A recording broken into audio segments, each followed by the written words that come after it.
Hi viewers, how are you all? So guys, in this video you will definitely get one simple trick in your PC.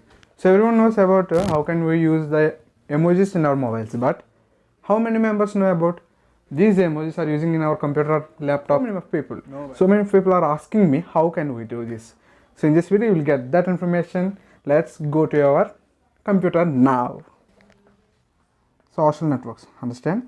So I will writing hi, how are you space question mark. If you want to use the emojis, please press Windows button plus full stop.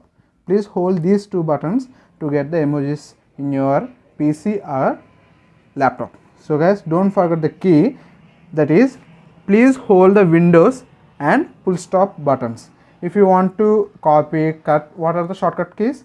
Ctrl C, Ctrl X, Ctrl V. That's way you will get these emojis by pressing Windows and full stop buttons on our keyboard. Windows button you know already, space bar beside of space bar, and also in that line you get full stop option also.